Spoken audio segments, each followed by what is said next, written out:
நாடு பல வளம் உள்ளதென குறித்திடும் பச்சை என நமது தேசிய கொடியிலேயே நமது நாட்டின் பசுமையை பறைசாற்றுகின்றது. பசுமை நமக்கு இயற்கை கொடுத்த கொடை. அரச மரத்தடி கோயில்கள், தாகம் தீர்க்கும் ஊரணிகள், கதிரோடு வயல்வெளிகள், சதிராடும் மலர்கொடிகள், பசுமை சூழ்ந்த இல்லங்கள், தலை விருச்சம் உள்ள ஆலயங்கள், நீர் காத்த தீர்த்த குளங்கள், பாரம்பரிய வழக்கங்கள், பசுமையை காக்கும் பழக்கங்கள். முன்னோர்கள் மரங்களை கடவுளர் வழிபட்டனர். ஏன் மரங்களை வெட்டக்கூடாது என்றும் பசுமை போய்விடக் கூடாது என்பதற்காகவும். சுத்தமான காற்று, தெளிவான நீர், ஆரோக்கியமான உணவு என அனைத்திற்கும் அடிப்படை பசுமைதான். அன்று வாடிய பயிரை கண்ட போதெல்லாம் வாடினேன் என்று வள்ளலார் பாடினார். இன்று பசுமை இல்லாத பயிரை கண்ட போதெல்லாம் வாடினார். ஆனால் இன்று நாமோ வீடு கட்ட காட்டையே அளிக்கின்றோம். விவசாயி சேற்றில் கை வைத்தால் தான் மனிதன் சோற்றில் கை வைக்க முடியும்.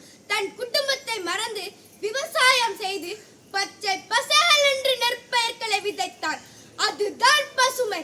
பச்சை பசேல் என்று பயிர் விளைவித்த ஊரில் இன்று விவசாயம் செய்ய ஆள் இல்லாமல் போய்விட்டது. அதற்கு காரணம் என்ன? நகரமயமாதலே. பாரம்பரியம் என்பது நம் கலாச்சாரமும் பண்பாடும். பல கலாச்சாரம் நிறைந்த நமது தமிழர் பண்பாடு. மண்ணை தோண்ட தோண்ட கிடக்கின்றது நமது பாரம்பரியம்.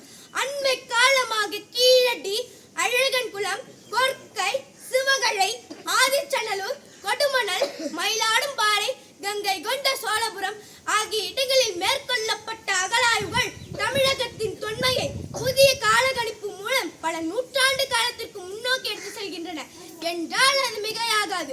நம் கீழடி ஆராய்ச்சி அனைத்து தமிழர்களின் பாரம்பரியத்தை பறைசாற்றுகின்றது. அன்றாட தமிழர்கள் கழிவறையை பயன்படுத்தி உள்ளனர். பசுமையும் பாரம்பரியமும் பின்னி பிணைந்தவை, ஒன்றோடு ஒன்று தொடர்பு கொண்டது. அதனால்தான் உணவு, உடை, இருப்பிடம் ஆகிய மூன்றும் பாரம்பரியத்தை நிலை கொண்டுள்ளது. அதுபோலன்று கம்பு, வரகரிசி, கோதுமை என நவதானியத்தை சாப்பிட்டனர். ஆனால் இன்று துரித உணவை உட்கொண்டு நம் பாரம்பரிய உணவை மறந்துவிட்டனர். அன்றோ பனை மரங்கள் இருந்து காணப்பட்டன. பனை வெல்லம், கருப்பட்டியை பயன்படுத்தினர். சர்க்கரை நோய் இல்லாமல் ஆரோக்கியமாக வாழ்ந்தனர். நாமோ பனையின் பயனை மறந்தோம். வெள்ளை சர்க்கரையை பயன்படுத்துகின்றோம். சர்க்கரை நோயாளிகள் இல்லாத வீட்டையே காண முடியவில்லை. இன்றளவும் கிராமப்புறங்களில் வீட்டின் முன்பு மாட்டு சாணமிட்டு கோலமிட்டு நம் பாரம்பரியத்தை போற்றுகின்றோம். மோப்ப குலையும் அனிச்சம் முகத்திருந்து நோக்க குலையும் விருந்து என்றார் வள்ளுவர். விருந்தினையை உபசரித்த அமுது படை இன்முகத்தோடு வாயில்வரை சென்று வழி அனுப்பி விட்டனர். இன்றோ அனைத்து முகனும். இன்றும் கூட நமது பாரம்பரியத்தை போற்றும் வகையில் பொங்கல் திருநாள் என்று புதுப்பானையில் புத்தரிசி இட்டு நம் பாரம்பரிய உடையணிந்து நமது உறவினர்களுடன் சேர்ந்து கொண்டாடி வருகின்றோம். பொங்கல் திருநாள் என்று ஜல்லிக்கட்டு, கபடி போன்ற வீர விளையாட்டுகள் நடைபெறுகின்றன.